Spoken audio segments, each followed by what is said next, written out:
ये third year political science का second paper अंतर्राष्ट्रीय संबंध में मैंने आपको कल यूएनओ संयुक्त राष्ट्र संघ के बारे में महासभा करवाया था। आज हम जो महत्वपूर्ण अंग दूसरा अंग है सुरक्षा परिषद संयुक्त राष्ट्र संघ का महत्वपूर्ण अंग है। विश्व में शांति और सुरक्षा स्थापित करने के लिए अंतर्राष्ट्रीय समुदाय के लिए एक सजग प्रहरी का कार्य ग्रहण के रूप में प्रभावी दायित्व सुरक्षा परिषद का है, जो शांति के लिए संकट सिद्ध होने वाले और शांति भंग होने पर शीघ्र निर्णय लेकर उसका निराकरण करने के लिए तुरंत प्रभावी कार्रवाई करने के लिए सक्षम हो। संयुक्त राष्ट्र संघ के निर्माताओं ने विश्व संस्था के रूप में संपूर्ण शक्ति सुरक्षा परिषद में निहित की है। सुरक्षा परिषद को अंतर्राष्ट्रीय शांति और सुरक्षा स्थापित करने का प्रभावी उत्तरदायित्व दिया गया है।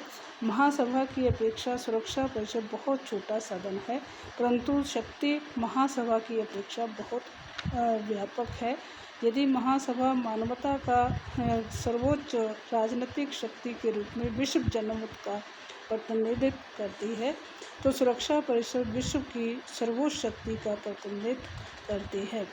राजनीतिक विषयों में सुरक्षा परिषद संयुक्त राष्ट्र संघ का कार्यपालिका का अंग है।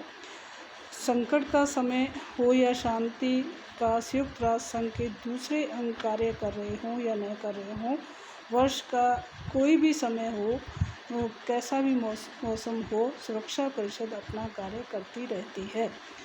सुरक्षा परिषद का जो संगठन है, चार्टर के अध्याय 5 में सुरक्षा परिषद के संगठन के नियम बताए गए हैं। इसके अनुसार परिषद के मूलतः 5 स्थायी सदस्य और 6 अस्थायी सदस्य, कुल मिलाकर 11 सदस्य थे, परंतु सितंबर 1965 में चार्टर के संशोधन के द्वारा अस्थायी सदस्यों की संख्या बढ़ाकर 10 कर दी गई है। ऐसा इसलिए किया गया कि 1945 के पश्चात संघ के सदस्यों की संख्या दुगनी से अधिक हो गई।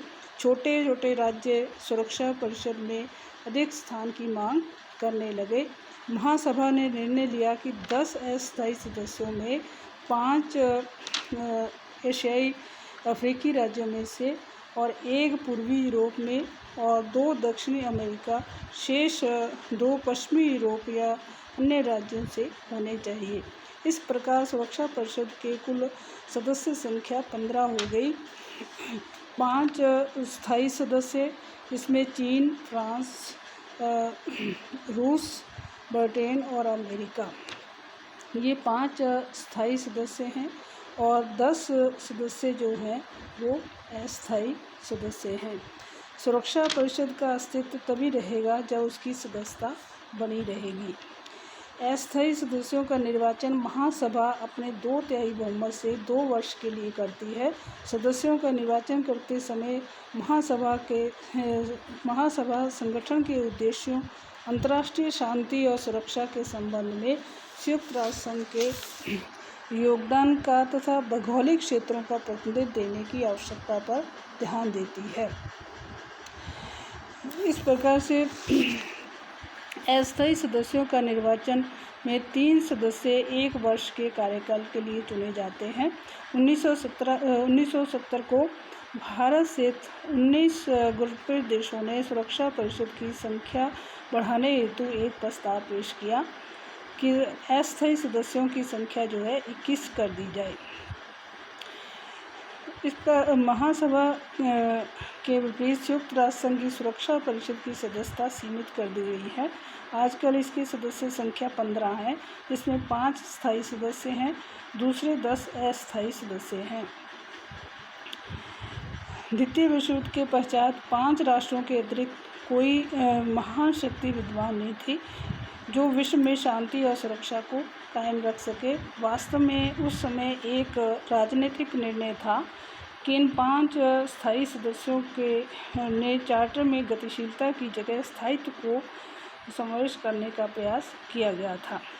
सुरक्षा परिषद की जो कार्यप्रणाली है वो सुरक्षा परिषद संयुक्त राष्ट्र संघ का निरंतर कार्य करने वाला एक स्थायी संस्था है। इसकी बैठक 14 दिन में एक बार होती है। आवश्यकता पड़ने पर अंतर्राष्ट्रीय शांति और सुरक्षा को खतरा उत्पन्न हो तो उसकी बैठक कम सूचना पर 24 घंटे की सूचना पर बुलाई जा सकती है। सुरक्षा परिषद में प्रत्येक सदस्य राष्ट्र एक प्रतिनिधि रहता है।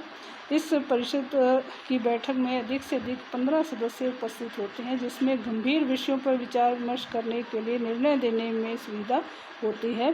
सुरक्षा परिषद के प्रत्येक सदस्य का एक प्रतिनिधि संघ के मुख्य कार्यालय में बना रहता है। प्रक्रिया संबंधी मामलों में निर्णय जो है के लिए 9 मतों की आवश्यकता होती है। प्रक्रिया संबंधी विषयों का ऐसे मामले से है जिनमें सुरक्षा परिषद की बैठक के समय स्थान का निर्णय करना हो या इसके सहायक अंगों की स्थापना, कार्यवाही चलाने के नियम, सदस्यों की बैठक में सम्मिलित होने के लिए निमंत्रित करने हो।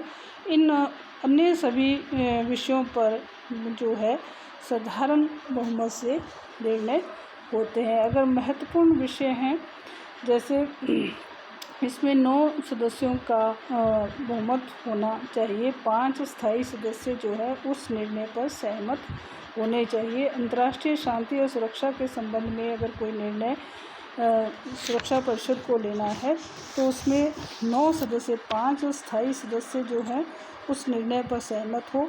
अगर एक भी सदस्य उस पर सहमत निर्णय पर नहीं होता है तो वह निर्णय पारित नहीं होता है। स्थायी सदस्यों को निर्णय पर वीटो करने का अधिकार है। ऐसी स्थिति में उस विषय पर निर्णय जो है पारित नहीं होता है। लेकिन अगर कोई राष्ट्र विवाद से संबंधित है, से जुड़ा हुआ है, तो मतदान में वो राष्ट्र भाग नहीं लेगा। कभी सुरक्षा परिषद में ऐसे विषय पर विचार होता है जिसमें संयुक्त राष्ट्र संघ के किसी सदस्य राज्य के विशेष हितों पर प्रभाव पड़ता है, तो सुरक्षा परिषद का सदस्य न तो वह राज्य सुरक्षा परिषद की कार्यवाही में भाग ले सकता है, न ही उसमें मतदान में भाग लेने का अधिकार है। इस प्रकार से सुरक्षा परिषद के जो निर्णय है महत्वपूर्ण विषयों पर निर्णय जो है 9 मतों के साथ लिए जाते हैं। जो स्थायी सदस्य हैं 5 उस निर्णय पर सहमत होने चाहिए, बाकी अस्थायी सदस्य जो के इस बहुमत के द्वारा निर्णय पारित होता है। इस प्रकार से निर्णय की प्रक्रिया जो है सुरक्षा परिषद में नियमानुसार पूरी होती है। इस प्रकार से सुरक्षा परिषद का जो क्षेत्राधिकार है वो क्षेत्राधिकार भी शक्तियों के रूप में व्यापक है। उस क्षेत्राधिकार में अंतर्राष्ट्रीय शांति और सुरक्षा स्थापित करने के लिए सुरक्षा परिषद को प्रभावशाली उत्तरदायित्व के रूप में दिया गया है। Thank you.